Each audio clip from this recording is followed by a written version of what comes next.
¿Qué tal? ¿Cómo le va? Se pesa, se mide y se lee. Es un muy buen libro de Diego Rubinsal sobre la historia económica argentina y abarca el periodo 1880-2009, o sea, el genocidio cometido por Julio Argentino Roca contra los pueblos originarios, que se llamó la conquista del desierto, hasta la revolución pacífica que comenzó Néstor Kirchner en el 2003 y continúa Cristina. Esto es hasta 2009. Por supuesto, esperemos que actualice después 2010 y 2011, pues las transformaciones del 2010 y las que vamos a hacer todavía en 2011 van a tener mucha profundidad. El prólogo es de un excelente economista, Alfredo Zayat, así que les recomiendo realmente la lectura. Bueno, pasaron cosas esta semana. Antes de que comencemos con los invitados, quiero hacerles algunos comentarios breves. Ayer en la Cámara de Diputados sancionamos una modificación de la ley de quiebras que materializa una vieja lucha de los trabajadores argentinos, que es recuperar las empresas que fueron a la quiebra o fueron vaciadas por sus empresarios. Esto ayer fue votado por unanimidad, después de muchas diferencias y algunas matices, pero fue votado por unanimidad por los diputados. Y lo que quiero decir es, los diputados lo votamos, pero lo que quedó demostrado es que el motor transformador de la historia es el movimiento obrero. Fueron los obreros los que generaron la necesidad de sancionar una norma. Y esta norma se puede sancionar en este gobierno. Esta es la realidad también, hay que decirlo. Así que dejamos de considerar a los trabajadores como kelpers, como ciudadanos de segunda, con algunas modificaciones que se hicieron a la ley de quiebra, no solamente por las empresas recuperadas, sino modificamos otras cosas más. Usted sabe que todos los acreedores tienen que estar en igualdad de condiciones. Sin embargo, esto en latín se llama par conditio creditoris. Esto, digamos, somos de trocha angosta, pero bueno, algún latinazgo tenemos que hacer para mostrar que, bueno. ¿Qué quiere decir esto? La ley suspendía el convenio colectivo de trabajo ante la mera presentación en convocatoria de acreedores de una empresa. Una cosa inconstitucional. No suspendía ningún contrato con nadie, salvo con los trabajadores, porque el convenio colectivo en definitiva es un contrato. Bueno, esto ya lo habíamos votado, había perdido estado parlamentario, un proyecto mío había sido, que se votó en diputado y perdió estado parlamentario en el Senado. Ahora, como viene en esta modificación de la ley de quiebra junto con las empresas recuperadas, esperemos que el Senado le dé tratamiento y se convierta en ley. Y hay otras cosas que conmocionaron a la opinión pública, que tiene que ver con una obligación que tienen los funcionarios públicos y que fue leída al revés. La obligación de los funcionarios públicos es defender el patrimonio que administran. Y si el dinero de los trabajadores, aportes y contribuciones, la naturaleza jurídica es salario diferido, que va al ANSES y del ANSES, que se nacionalizó, determinado de FJP, va a las empresas privadas y se trasunta en la propiedad de acciones, la obligación de los funcionarios públicos es defender ese patrimonio nacional. ¿Y cómo se defiende ese patrimonio nacional? Interviniendo en la dirección, en el directorio de las empresas, en proporción, por supuesto, a las acciones que tienen. Esto está en la ley de sociedades, en el Código de Comercio, y la presidenta, por los tiempos legislativos, porque ahora viene un momento de balance y todo eso, dictó un decreto de necesidad de urgencia que va a ir a la Comisión Bicameral y será sometido al Congreso. Por supuesto, no hay químicamente puros. Los constitucionalistas que defienden más el derecho de propiedad, como si fuera un derecho, un supraderecho, no lo compatibilizan con los otros derechos, ni hablar de los derechos humanos, ¿no? Están diciendo que es inconstitucional, cuando el Congreso lo va a tratar y seguramente lo va a aprobar, porque hay bloques que se han alzado en contra. Creo que el PRO, creo que el peronismo federal, pero otros como el GEN, el Proyecto Sur, el socialismo están de acuerdo, obviamente el oficialismo también. O sea que creo que lo vamos a convertir en ley. Y esto tiene que ver, no es una cosa contra las empresas. Los que quieren ocultar los balances, los que quieren ocultar información, los que eluden o los que evaden, y bueno, eso sí se van a sentir perjudicados. Pero en realidad la participación de representantes del Estado es para maximizar la rentabilidad de las empresas. Pues si las empresas son más rentables, hay mayor recurso en la seguridad social, pues son fondos del ANSES. O sea que la verdad no advierto motivos de queja, pero también quiero decir, estuvimos discutiendo, a mí no voy a hablar con quién, porque si no, no habría derecho a réplica, pero a raíz de la discusión que tuve en un programa de televisión con un colega que representa empresas, salió el tema de los salarios. ¿Y qué está pasando con los salarios? ¿Y qué se recuperó? Pero para saber lo que se recuperó, hay que saber lo que se perdió. Y si no sabemos lo que se perdió, tanto en materia de derechos como de salarios, es una visión muy sesgada.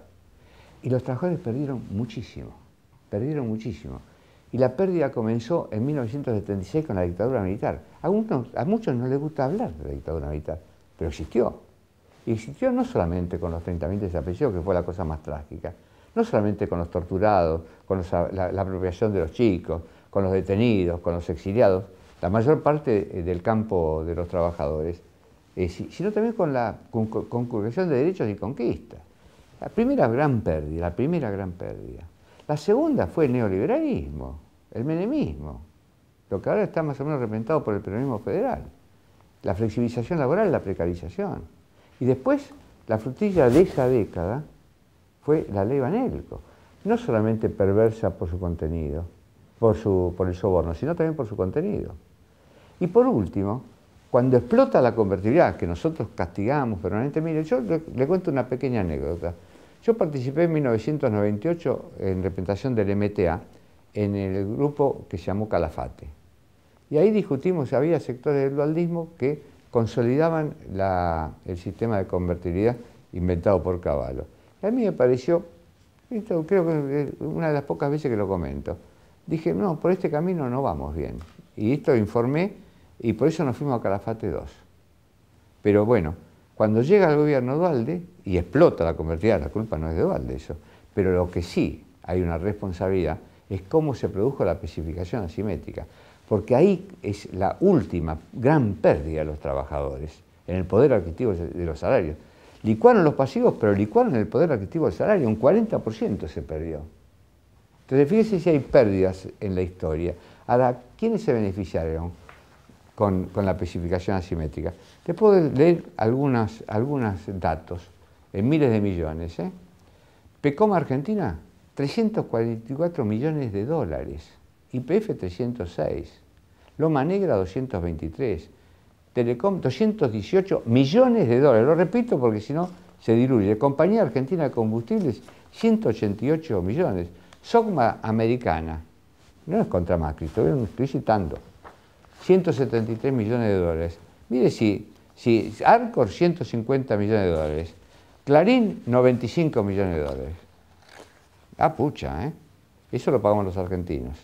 Ni hablar de otras consecuencias que tuvieron el megacanje, el blindaje, el endeudamiento, el aumento de la deuda externa. No tienen nada positivo para eximir. Y ahora comenzó, fundamentalmente en mayo de 2003, la recuperación de estos derechos.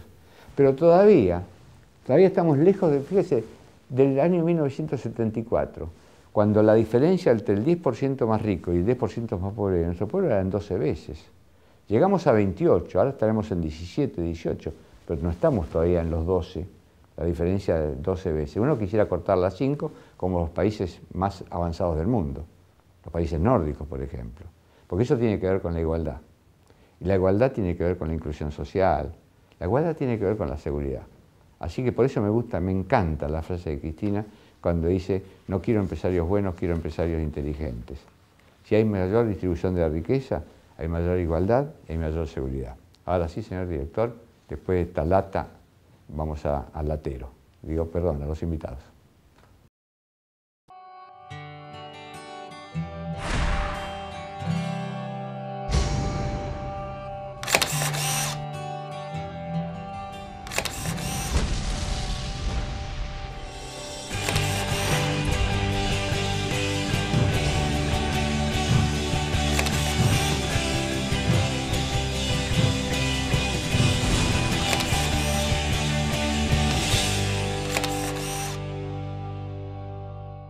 Bueno, ahora sí estamos con Siri. Siri es delegado gráfico del Sindicato Gráfico, la Asociación Gráfica Bonaerense, en los talleres del Grupo Clarín.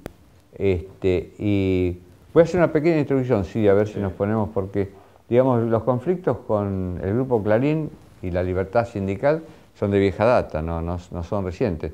No tiene usted el honor de ser la primera víctima, hay víctimas anteriores. Por desgracia. Hay víctimas anteriores.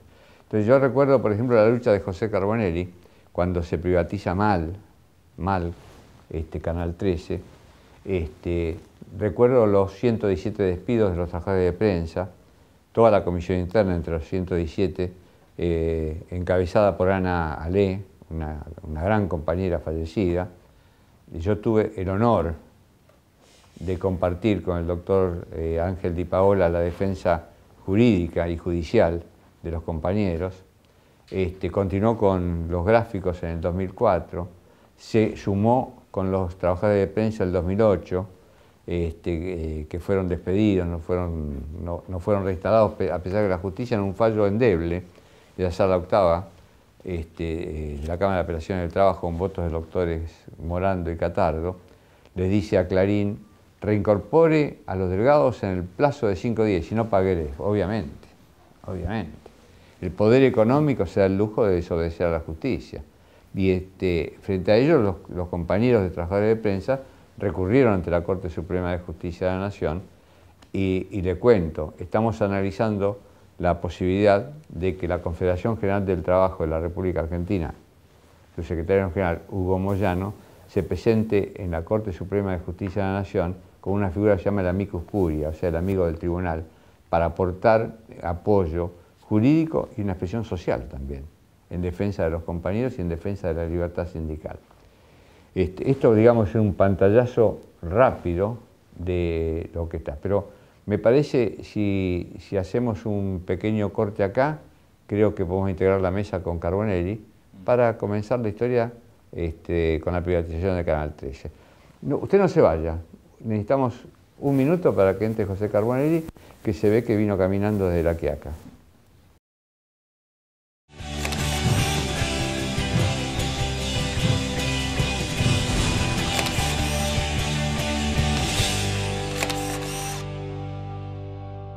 Bueno, muy bien.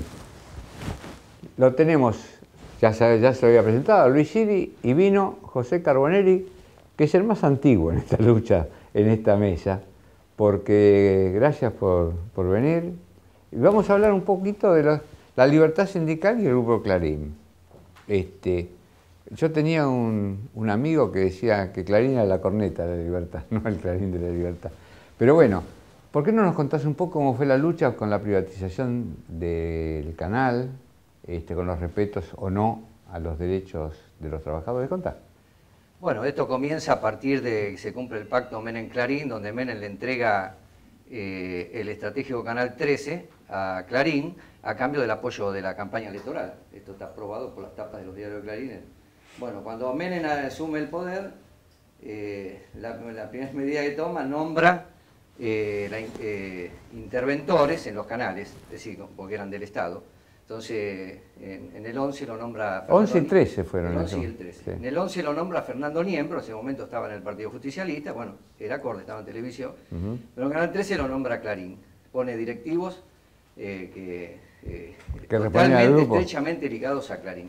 Entonces viene Clarín, administra el canal durante 6 meses, a los 6 meses Menem lo privatiza, estando siendo ellos administradores del canal, administrando las cuentas a su favor, y el principal oferente. Es una irregularidad absoluta. Bueno, después lanza la privatización, hay irregularidades en la licitación. La irregularidad de la licitación fue objetada por el Tribunal de Cuentas de la Nación, donde hubo un desfalco en perjuicio del Estado en $7 millones. Lo denuncia el Tribunal de Cuentas de la Nación. O sea, no vos, el Tribunal de Cuentas. Exactamente, exacto. Lo que hago es ratificar las denuncias, pero digo que esas son las pruebas fundamentales que el mismo control del Estado lo hace, ¿no? Bueno, después el Menem disuelve el Tribunal de Cuentas, que era el órgano de control de las privatizaciones, y bueno, ahí después forma el Tribunal de Cuentas de la Nación, y ya en el año 96 el mismo Tribunal de Cuentas de la Nación dictamina de que hay violación de pliego de licitación. ¿Otra vez? Otra vez, en el aspecto técnico-administrativo, porque en el aspecto trabajador nos sacan una parte del salario, que hoy son 7 millones de dólares, que nosotros salimos a reclamar, hicimos paro, todo por ese dinero que nos sacaron nuestro bolsillo. Había una violación de la ley de reforma del Estado incluso. Totalmente, claro. 23.596, si mal no. Exacto. Y entonces, por el lado de la violación de empleo, nos reduce parte del salario, ya planificadamente durante esos 6 meses, o sea, cuando llega, cuando toma posición formal... Bajan el costo laboral para que la nueva empresa privatizada, digamos, aumente la rentabilidad. Exacto. Pero no solo eso, sino que aparte pagaron el canal 5 millones de dólares. Es decir, lo pagaron con el dinero que nos sustrajeron, nos robaron los trabajadores. También una irregularidad absoluta comprobada por el Ministerio de Trabajo de la Nación, le llegó a aplicar la infracción y apeló Canal 13 a la Cámara de Apelaciones, y la Cámara de Apelaciones salió a favor nuestro y ratificó la infracción. Es decir, resoluciones de la Autoridad Administrativa, resoluciones de la Autoridad de la Justicia, nos sacaron, nos robaron 7 millones de dólares, donde pagaron 5 millones de dólares el canal con dinero nuestro, y bueno, y ese dinero nunca lo pagaron, que lo estamos reclamando hasta el día de hoy. Entonces tenemos, a la vez, en el año 90-91, ante las denuncias que hice en la Cámara de Diputados, la Cámara de Diputados sacó por unanimidad un proyecto de ley, una resolución de la Cámara de Diputados, firmada por Pierre, donde, en pleno año 91, mano derecha de Menem, donde pedían, la Cámara de Diputados le pedía al Poder Ejecutivo sanción, ¿por qué no había sancionado a Canal 13 Clarín por haber violado los pliegos? Entonces tenemos un montón de pruebas de lo que es la apropiación irregular de Canal 13 y la violación de los pliegos de licitación por parte de estamentos del Estado. Tarde quizás salieron todo, ¿no? Porque a medida que iba avanzando, seguía despidiendo trabajadores. Entonces, a pesar de salir tarde, ese no sirve como prueba de que mismos entes del Estado comprobaron la apropiación irregular y la violación del pliego de licitación. Ahora, ¿qué pasaba con la relación con los trabajadores y en respecto a la libertad sindical? Y bueno, era totalmente prohibida en forma absoluta. Es decir, cuando ¿Y cómo te eligieron a vos? Y bueno, en el principio sí, decía que hubo la elección de delegado, entonces ahí, pero sí, a lo mejor pensaría que iban a tener delegados complacientes. Entonces, ¿qué hice? Lo primero, ante ver todas las irregularidades que habían cometido, convoco a asamblea, nos prohíbe la asamblea, el gerente de personal, la asamblea hacemos igual. Ángel Cosentino es el que está ahora actualmente, un represor de los trabajadores, ¿no? Cosentino tiene derecho a réplica. Sí. Donde lamentablemente yo pensaba que era él el represor, y por eso hice denuncias hasta la misma Ernestina de Noble, en Clarín, Mañeto, al mismo Aranda, pensando que pero era toda la política del grupo, que era... Ahí la pegaste, ¿no? Sí. ¿A quién recurriste? Sí, claro. Y entonces ahí, bueno, convocamos asamblea, había temor, ya había despedido un montón de trabajadores, antes del plazo legal, había violado los pliegos porque debía mantener... Tenía que mantener la estabilidad en la fuente de empleo. Exacto, durante un año, y bueno, ellos despidieron 700 y 500 dentro de ese plazo. Y aparte debía mantener todos los beneficios o convenios laborales que venía manteniendo ProArtel, y nos sacaron todo. Entonces nosotros, bueno, salimos a reclamar, y bueno, lo primero que es sentada de trabajadores en la calle, después seguimos con paro, después, bueno, las medidas de fuerza, lamentablemente, al seguir despidiendo, esperábamos del Ministerio de Trabajo una conciliación obligatoria, la conciliación obligatoria no venía, y bueno, y después... ¿Ahí fue cuando fueron a la CGT? Exactamente, ahí, bueno, donde te hemos conocido a vos. No, pero a Saúl Baldini. Sí, pedimos una reunión con el Consejo Directivo, nos recibió Baldini, ¿Año? Debe ser 90, o sea que debe ser una de las últimas reuniones antes que lo bajaran a... Sí, en el 91 claro, lo bajaron, sí.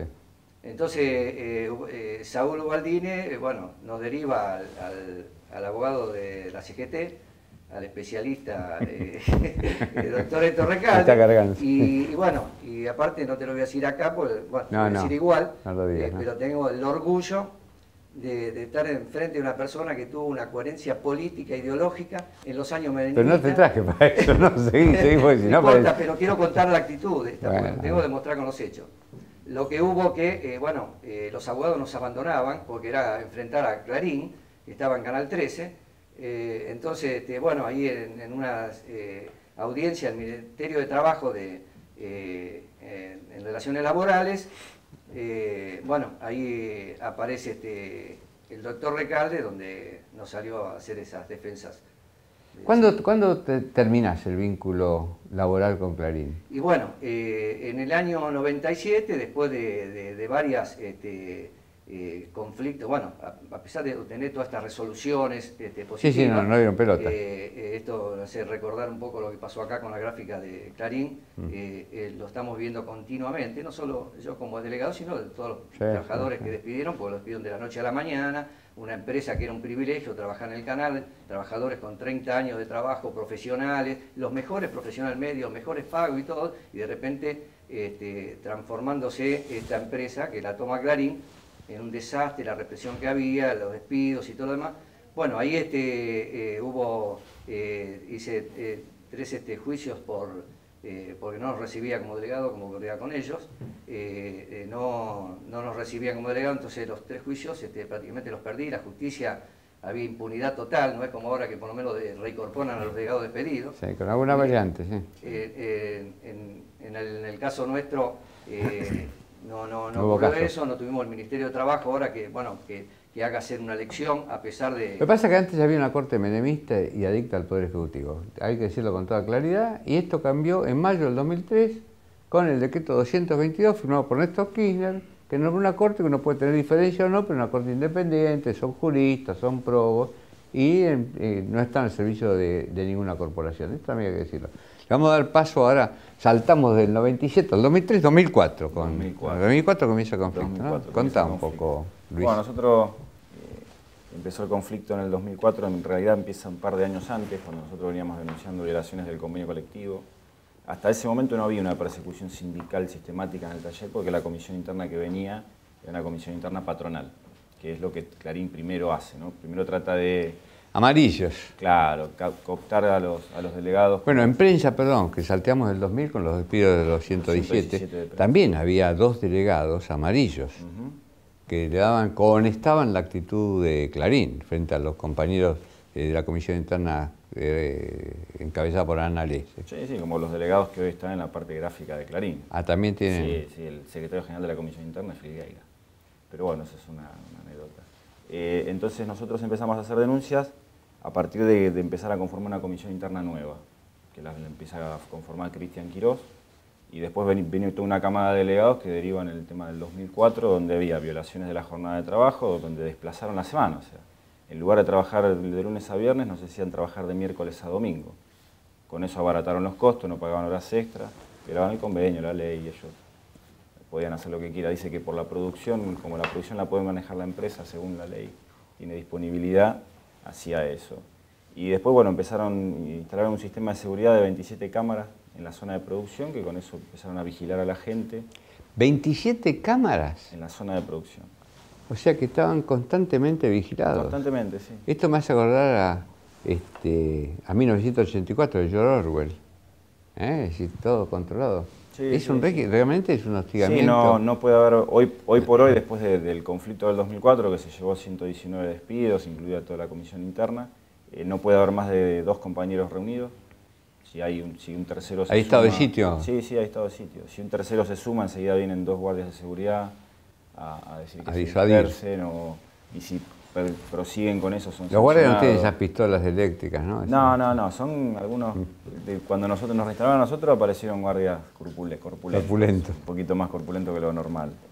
Y bueno, a partir de ahí nos despiden, empiezan una serie de medidas cautelares y contracautelas que bueno, siempre le dijeron que no a la empresa, esto hay que decirlo. Si bien la justicia le dio una vía de escape a la empresa para que nos tenga afuera, siempre le dijo que no a la cautelar. Bueno, Néstor Kirchner fue muy claro, ¿no? La justicia cautelar. La justicia cautelar. Sí, nosotros todavía no se dirimió la cautelar y lleva 8 años. 8 años. 8 años sin terminar de definirse la medida cautelar, que hoy está con un recurso extraordinario. Hasta que no se termine ese recurso es como que la cautelar no se termina de definir y lleva 8 años. Ahora el presidente de la Corte volvió a insistir en la temporalidad de las medidas cautelares, porque con eso la medida cautelar manejan el resultado del juicio. Y hay un uso abusivo. Nos pasó ahora recientemente con el juez de Córdoba, Busto Fierro, que dictó también una cautelar y pasa reiteradamente. Sí, y aparte 8 años con una medida cautelar, terminan planteando y definiendo la cuestión de fondo en ese transcurso y el daño irreparable que la Esto para aclarar, la medida cautelar se toma inaudita parte, o sea, el juez escucha una sola parte y dicta la medida. No hay la bilateralidad, que es el debido proceso, la defensa en juicio. Y si esto subsiste, realmente es una violación al derecho de defensa absoluta, ¿no? Sí, sí, bueno, y es lo que utilizan las empresas, esta justicia cautelar, para dejar delegados afuera. Y el forum shopping. Y el forum shopping. Que nosotros pasó en Mendoza, con la ley de medios de comunicación audiovisual. Sí, pasa nosotros lo hemos sufrido, sobre todo en los juicios por diferencia de salario, por el no pago de salario, lo hemos sufrido bastante. Y no es casualidad que siempre los juicios de Clarín sobre delegados caigan siempre en la misma sala. Yo digo, siempre el sorteo cae siempre en la misma sala, ¿no? Los delegados de Canal 13 hoy en la misma sala que teníamos nosotros, y si no cae en el 67, cae en el 75, y siempre son los mismos juzgados que tienen los juicios de delegados. Y nosotros tuvimos en abril... Bueno, Menem habla de las casualidades permanentes. Sí, muchas casualidades. Y después de 8 años de luchar contra la justicia, el Ministerio de Trabajo, que en un contexto político poco podía hacer, y esto hay que decirlo, o sea, nosotros arrancamos en el 2004 cuando viene toda una transformación política y no era fácil accionar.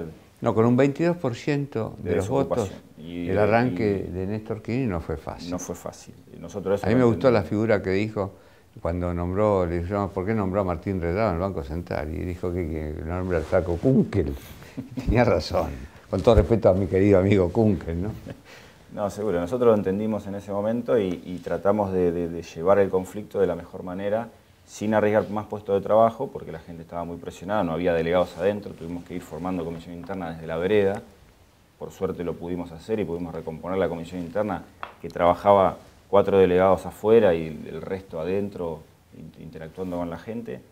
Y a partir del 2009 empezó a cambiar un poco la cosa, con un juez subrogante que llega al 75, Calandrino, que ordena por primera vez en el expediente la reinstalación. Un fallo medio lavado, pero que ordenaba la reinstalación.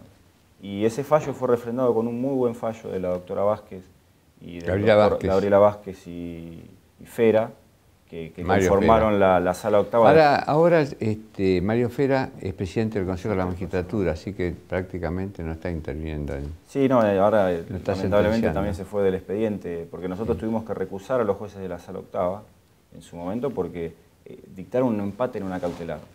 O sea, no te doy la cautelar, pero seguí teniéndolos afuera. O sea, que era una cautelar sin la medida cautelar propiamente dicha. Entonces se los recusamos, se apartaron de la causa y ahí aparece la doctora Vázquez y el doctor Fera haciendo un muy buen dictamen y le aplicaron unas 30 de 300 pesos por día. Las 30 es una multa. Una multa diaria por cada día. ¿La pagaron? No, hasta ahora no. Hasta ahora no la pagaron. ¿Hay recursos? Sí, porque dicen que la medida no está firme, entonces ellos apelan la apelación. Cuando las medidas cautelares son en contra de la ley de medios... Ellos consiguen más que en algunos casos, no específicamente en ¿no? Sino en algunos casos judiciales, más que la sentencia firme, lo que quieren es cuerpo a tierra. Sí, porque utilizan el tema de dilatar las acciones judiciales. Por ejemplo, yo gané un juicio de esa diferencia de salario, y el mismo día que tenían que depositar el cheque en etapa de ejecución presentaron una apelación. Se suspendió la ejecución y yo todavía no cobré, estamos hablando de 1 año y medio. Entonces, hay que tener paciencia, sí. Sí, lo que pasa es que después aparecen las llamadas y te dicen, no tenés para darle de comer a tu hijo, te vas a quedar en la calle, fíjate. Hay que pedir la paciencia a los acreedores. Y pues, te ofrezco esta indemnización. Se dan cuenta que el salario tiene naturaleza alimentaria, esto es lo que no se dan cuenta. Y esto es una advertencia para todo el mundo. Para los jueces también, los que conceden cautelares, porque, digamos, los recursos se pueden conseguir a un solo efecto, que se llama efecto devolutivo, que se cumpla la medida, que garpe el salario alimentario y después que recurra. Sí, eso es lo que debería hacer y en Clarín no pasa, pero después Clarín lo utiliza para coaccionar a los delegados para que después se vayan. Y porque es como sitiar una ciudadela sitiada, la quieren hacer decaer por hambre. Esta es lo mismo. Es decir, esto me lleva al corte momentáneo, porque me dicen que tengo que cortar y no hay derecho no solamente alimentario, sino no hay libertad de expresión en este programa. Vamos al corte y después seguimos.